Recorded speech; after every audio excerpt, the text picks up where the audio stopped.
It's like every single time. Crockett, her mouth is like an American monument. It's the greatest gift we've ever had.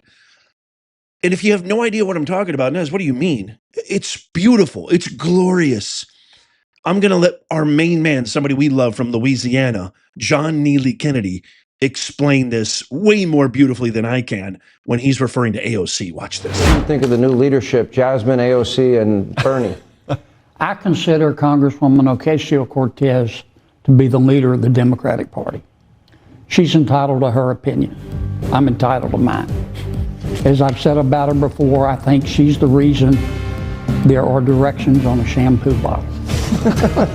And our plan for dealing with her... You didn't plan that out. We got her. Our plan for dealing with her is called Operation Let Her Speak. I couldn't have said it better myself, Senator Kennedy. Thank you. Operation Let Her Speak. I'm going to share with you a clip of Crockett today saying the reason that you can't afford a home, the reason you can't afford food, the reason small businesses are going to go broke and bankrupt is because of Trump's immigration policies, if you can believe it. Also, Tim Walz, who I think is one of the most pathetic examples of a male I think I've seen in a really, really long time.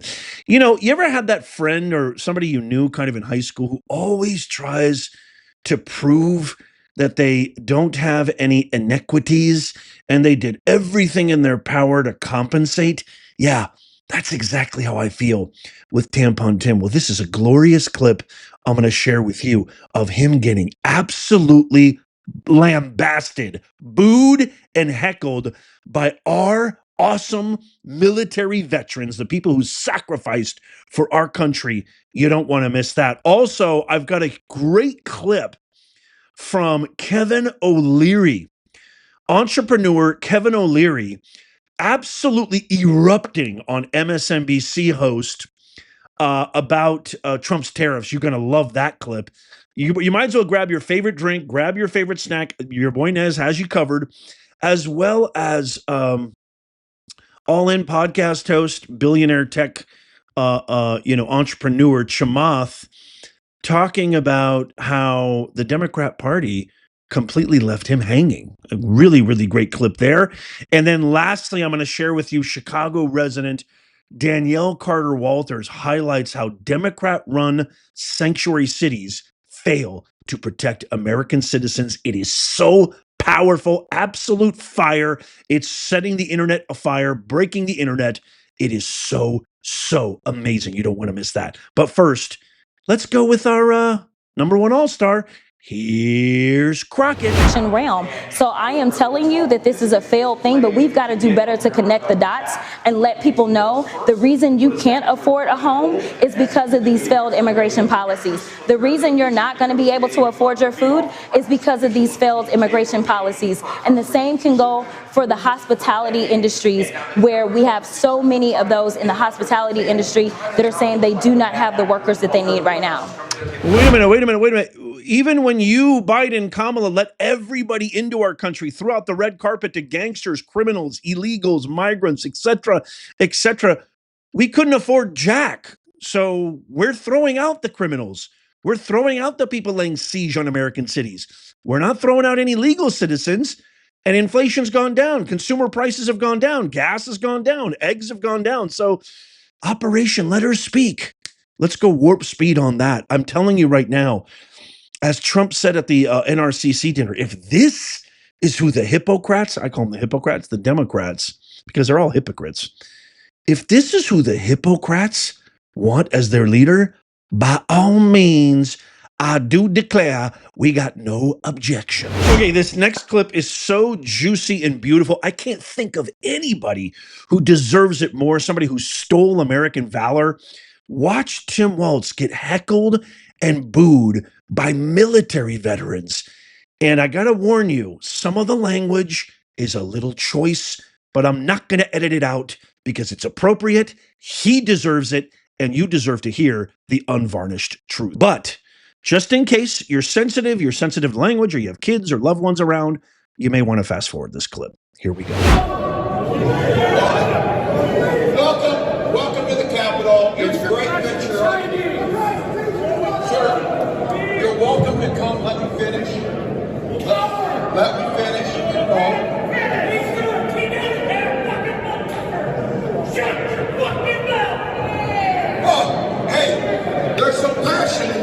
Honestly, I don't think it could have happened to a better person. I mean, this guy goes on every single, I don't even know. By the way, why is this guy even still around? I mean, again, Operation Let Them Speak, full warp speed, that's fine.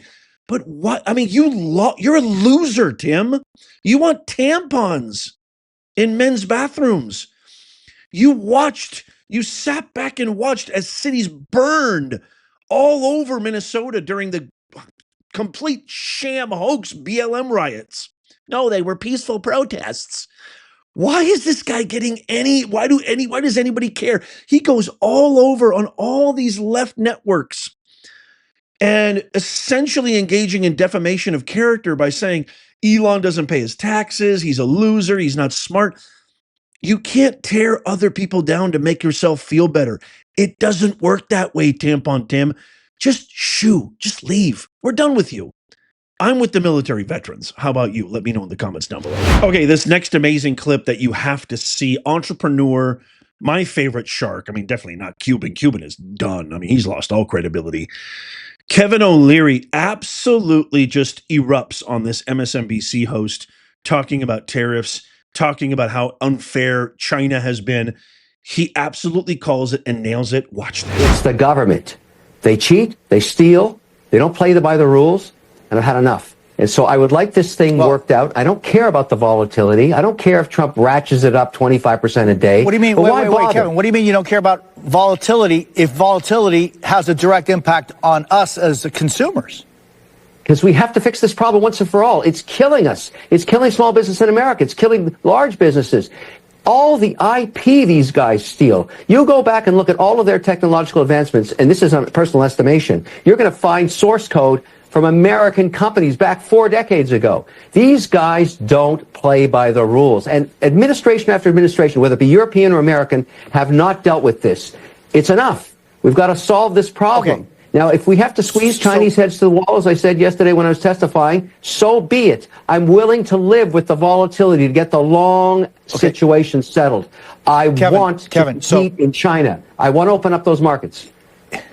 If what you're saying is carried out to its ultimate solution, you're talking about the fact that China, the regime, has a system in place that is able to manipulate the world, its currency, and everything else because of its totalitarian nature.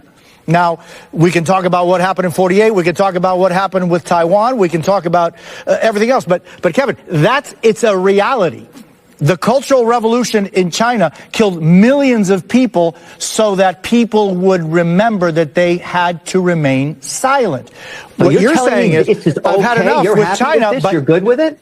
No, you're okay with it? No. On the contrary, but what I'm asking you is, what is the solution to dealing with China, a system that systematically violates human rights, Here's how and that it works. is able to use... Well, you asked me, I'm going to tell you. You got Xi. Okay. He's the supreme leader for life. What keeps him in power? Yes. Keeping his people employed and fed. Now, when you shut down a factory, I think Janice Mackey-Ferrer just on before me, he's talked about this. When you shut down a factory, you put thousands, if not tens of thousands of people unemployed in China. They take burning torches, just like in a Frankenstein movie, up to the castle, and that's a bad outcome for the supreme leader. He knows that. Now, what's the largest consumer market on earth? The United States. Almost 40% of all goods consumed worldwide. What's the largest GDP? 25 or 26% GDP of the world? The United States of America. China needs the United States of America. We have the upper hand right now. We have the cards. Now's the time to settle this, because we may not be the largest economy forever, but right now we can squeeze Chinese, and I'm talking about the government, not the people, to comply with the laws and get a level playing field between China and the United States of America. If it takes a little volatility, a little indigestion, a little acid reflux, I don't care. I want this thing worked out now, because I can show you countless occurrences of where I have backed, as an investor, a company that gets to 5 million in sales with a consumer good or service on Amazon, on Alibaba, and then as soon as it hits 5 million, it's knocked off. They steal the IP, they manufacture it there, they sell it back into this market. I'm not okay with it. I'm not okay with that anymore. That's the nature of the regime. So what you're calling for is a regime change in China. No, no, no. We don't have to change the regime. Xi has to come to the table and understand he's got to work this out. Otherwise, there's a bad outcome from him, for him. And listen, there's something else you should be aware of, and I saw this happen yesterday. It's now public information. This Paul Atkins guy was confirmed for the head of the SEC. And why that matters, I don't know if you saw that letter from Rick Scott, but he said, I'm not going to confirm you unless you agree to uphold the law that the previous administration did not uphold about delisting Chinese companies that do not abide by GAAP.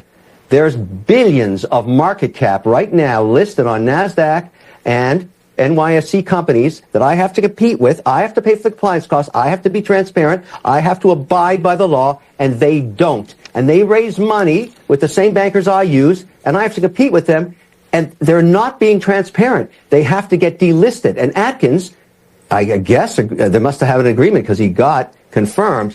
As soon as he gets sworn in, start delisting these Chinese companies. This law was modified to only give them 2 years to abide and actually comply, and they didn't. So delist them. Why should I have to compete with them? Let's squeeze them, squeeze them, squeeze them. Just keep going and going and going until they start complying. That's what I want. You know, it's just like the university. Everything Kevin is saying is spot on. We're already seeing the tons of countries come to the table. The tariffs are working. China is isolating themselves more and more. People are going around, going to Vietnam, going to other countries to distribute their products and make their products already. And by the way, once you make distribution and manufacturing deals, it's very, very hard because it's such a huge supply chain issue.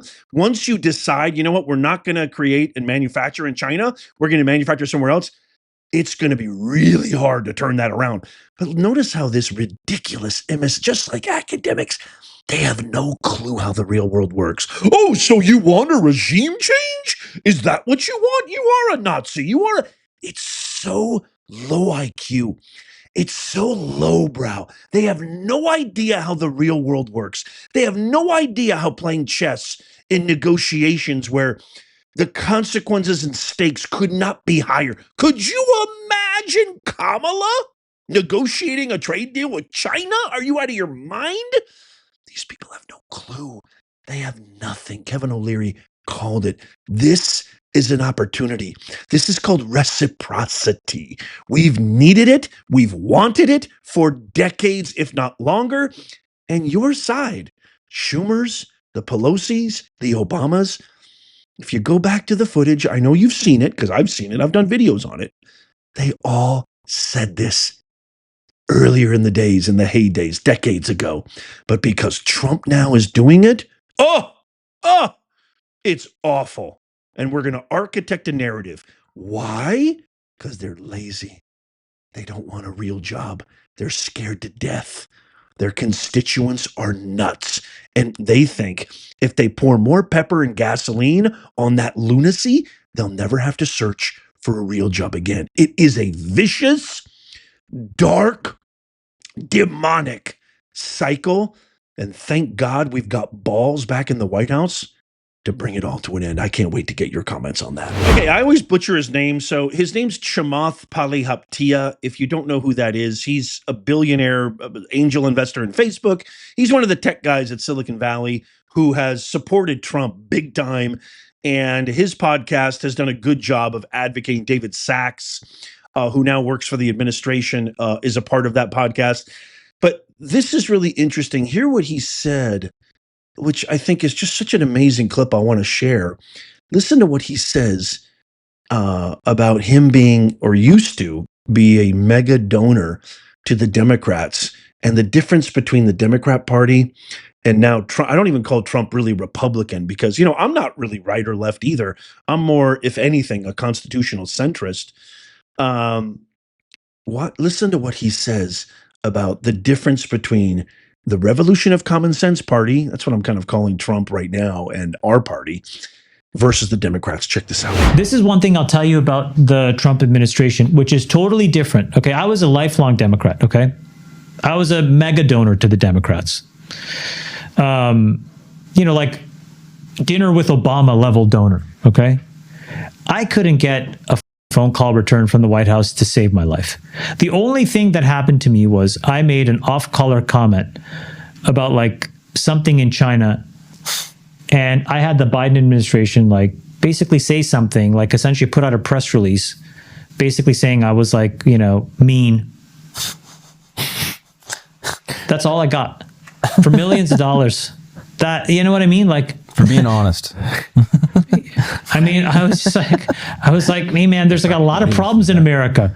Like, you know, talk to me about the fentanyl crisis before we talk about everything else. Anyways, the Trump administration is totally different.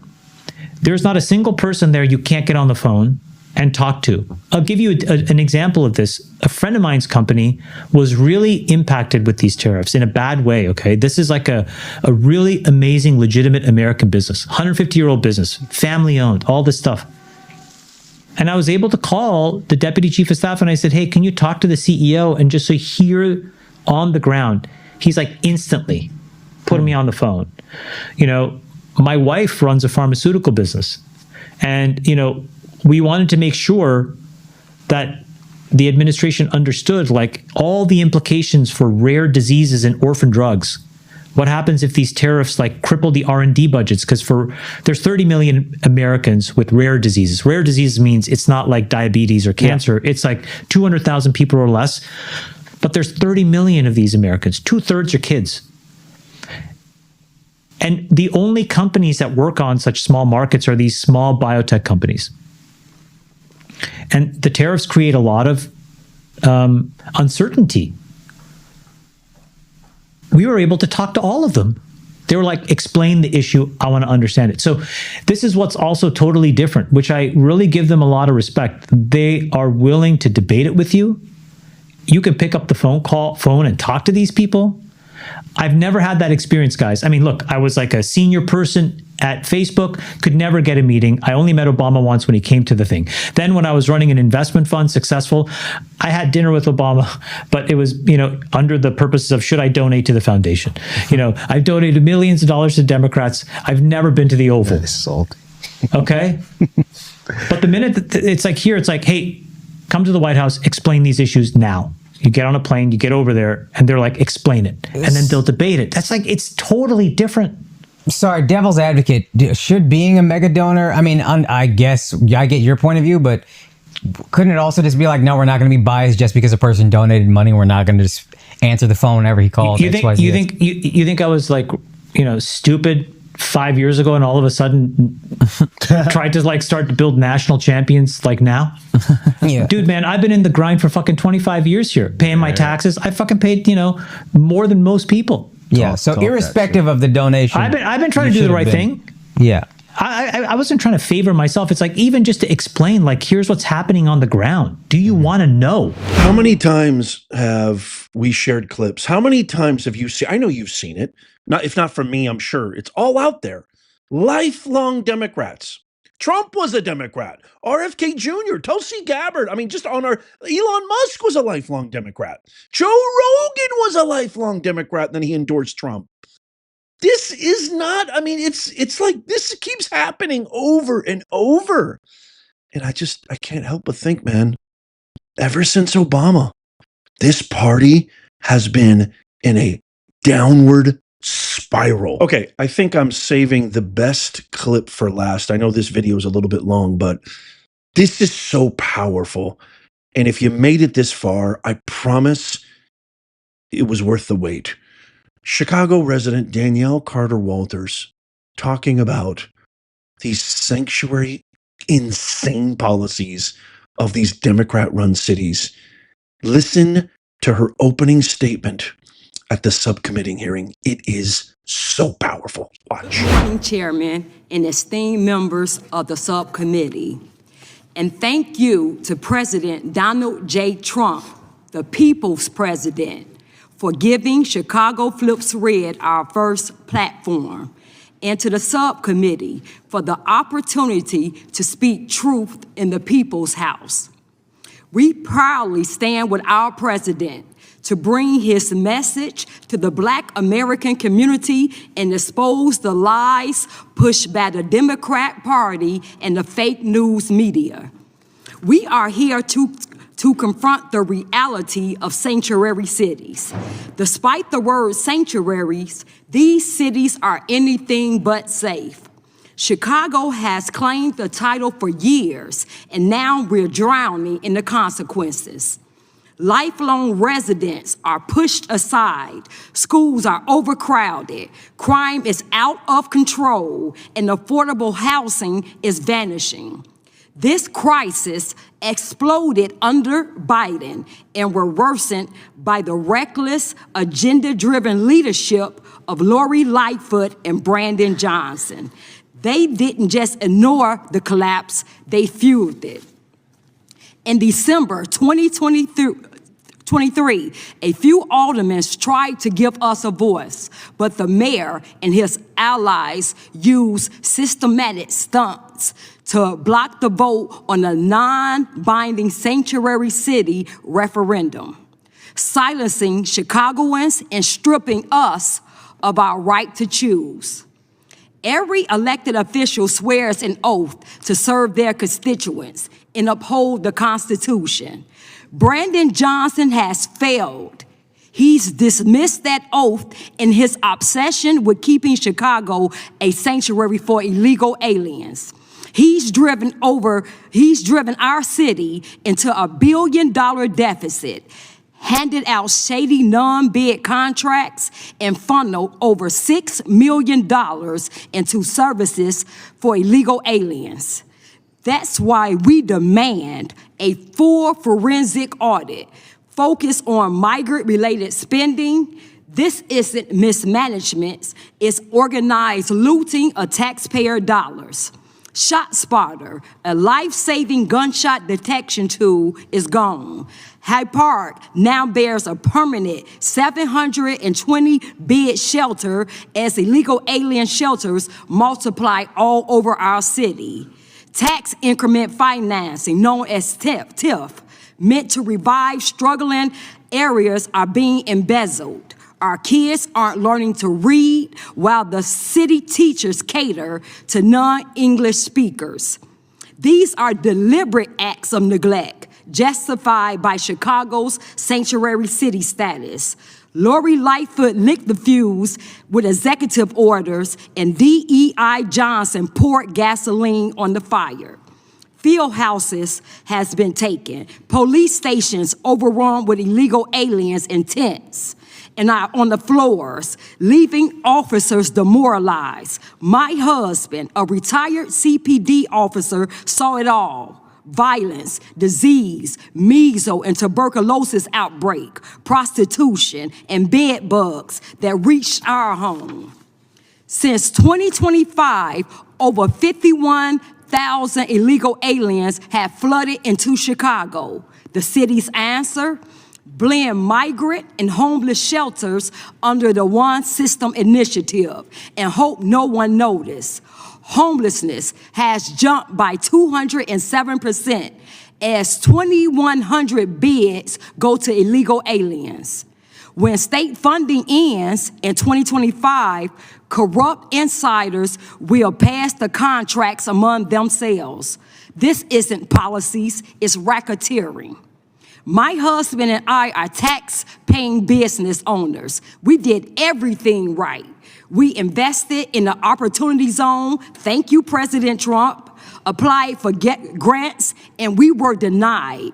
Yet 140,000 illegal alien-run businesses were funded without question. Law-abiding citizens are being replaced to serve a political machine. MS-13, Trendy Agua, they're here. Their graffiti marks our neighborhoods. New gangs, the Venezuelan Disciple, is forming in our neighborhoods.